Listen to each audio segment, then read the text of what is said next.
Chemistry में सबसे पहले ऑर्गेनिक पढ़ना जो 28 मार्क्स का रहता है, जो फिजिकल पढ़ना 23 मार्क्स का रहता है, और इनऑर्गेनिक पढ़ना है आपको कितना मार्क्स का रहता है, 90 मार्क्स का रहता है। कौन कौन सा आपको चैप्टर्स पढ़ना है, कैसे पढ़ना आपको हम सारे के सारे पहले इन्फॉर्म कर देते हैं, उसके बाद हम आपको बताते हैं यहाँ पे। Let's start. तो पहले जो आपको चैप्टर्स पढ़ना है वो आपको पढ़ना है हेलो अल्केन्स,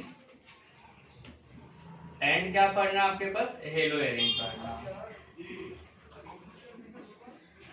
इसके अंदर क्यों पढ़ना, पढ़ने से बेनिफिट्स क्या होता है, तो सारे के सारे आपको बता दिया जाएगा जब आपको चैप्टर स्टार्ट होगा तो बता दिया जाएगा। सेक्टर जो पढ़ना है, उसके बाद अल्कोहल पढ़ना आपके पास, क्या पढ़ना, अल्कोहल पढ़ना, उसके बाद फिनॉल पढ़ना,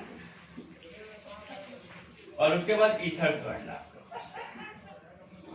तो आपको फर्स्ट चैप्टर्स में क्या पढ़ना है, अल्कोहल, यहाँ पे हेलो अल्केन पढ़ना एंड हेलो एरिन्स पढ़ना। सेकंड चैप्टर जो आपको पढ़ना, अल्कोहल पढ़ना, फिनॉल पढ़ना और ईथर पढ़ना। उसके बाद जो फोर्थ चैप्टर्स जो पढ़ना है, अल्डिहाइड पढ़ना,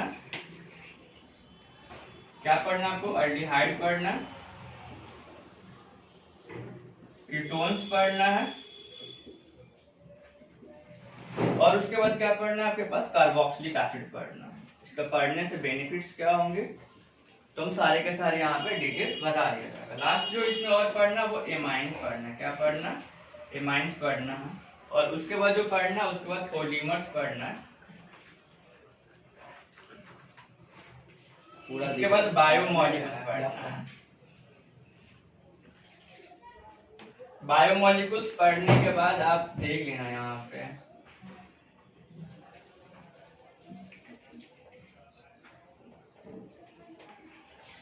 केमिस्ट्री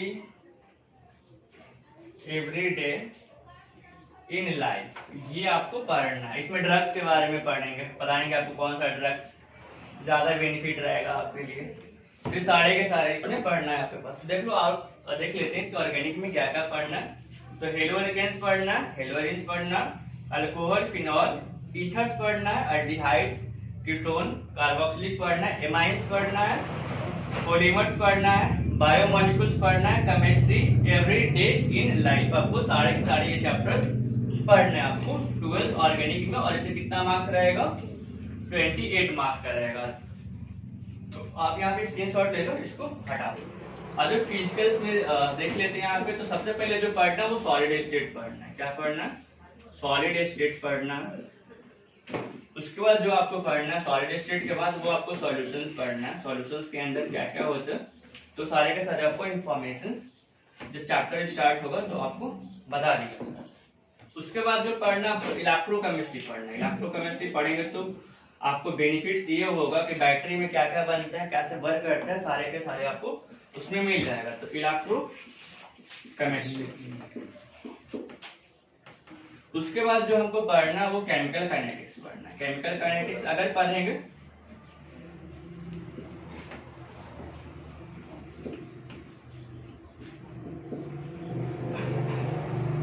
तो केमिकल काइनेटिक्स पढ़ने का बेनिफिट्स ये होगा, कोई भी मेडिसिन कितना टाइम तक वर्क करेगा, नहीं करेगा, एक्सपायरी डेट क्या होगा, नहीं करेगा, तो उसमें सारे का सारे इंफॉर्मेशन इस चैप्टर पढ़ने पे आपको मिल जाएगा। लास्ट जो पढ़ना है वो आपको इसमें सरफेस केमिस्ट्री पढ़ना। तो सरफेस केमिस्ट्री आपको पढ़ने के से आपको बेनिफिट्स ये होगा, जो भी आपका सॉर्स है या जो भी वॉल है उस पे पेंट जो भी होता है तो कैसा होता है, कलर क्यों है, तो ये कलर्स क्यों है, तो सारे के सारे इस बारे में पढ़ने से मिलेगा। तो फर्स्ट आ जाएगा मेरा सॉलिड स्टेट, सेकंड कौन सा चैप्टर इसमें आ जाएगा, सॉल्यूशंस, इलेक्ट्रोकेमिस्ट्री, केमिकल काइनेटिक्स, उसके बाद सरफेस केमिस्ट्री। तो फिजिकल्स में सारे के सारे इतना आपको 5 चैप्टर पढ़ने हैं। At last in the list chapter जो आपको पढ़ना है वो इनऑर्गेनिक। तो इनऑर्गेनिक्स में देख लेते हैं फटाफट क्या क्या आपको पढ़ना है।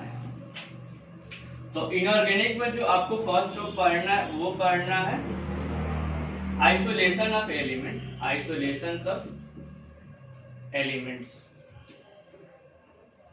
आइसोलेशंस ऑफ एलिमेंट्स यानी कहने का मतलब जो भी हम लोग अर्थ से मेटल से निकालते हैं तो उसमें इम्प्योरिटी रहता है। तो इम्प्योरिटी रहता है, प्योर फॉर्म में नहीं रहता है, तो इसको प्योर फॉर्म में आपको लेके आना है। तो क्या क्या प्रोसेसिंग होता है, कोई भी मेटल्स इकोनॉमिकली कितना इफेक्ट करेगा नहीं करेगा, तो सारे इस वाले चैप्टर्स में हम लोग पढ़ लेंगे। उसके बाद जो पढ़ना है आपके पास पी ब्लॉक पढ़ना।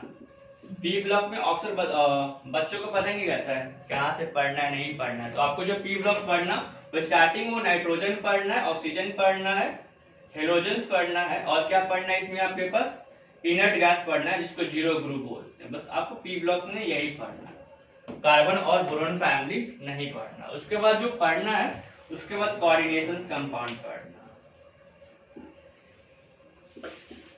कोऑर्डिनेशंस कंपाउंड होता क्या है, बेसिकली दो टाइप का कंपाउंड होता है। यहाँ पे आप देख लो, यहाँ पे बेसिकली दो टाइप का, मान लो कि CO2 है, तो CO2 का अगर वाटर से करते हैं या कोई भी कंपाउंड एक नॉर्मल कंपाउंड से, तो या तो ये डिसॉल्व होगा भी और वाटर में डिसॉल्व नहीं होगा, यानी मिल सकता भी है, नहीं खुलेगा। लेकिन कोई भी अगर कोऑर्डिनेशन कंपाउंड का कोई भी अगर लेते हैं, क्या होता है नहीं होता, सारे के सारे कोई भी अगर कोऑर्डिनेशन कंपाउंड है और वाटर के साथ अगर मिक्स कर रहे हैं तो ये डिसॉल्व हो जाएगा।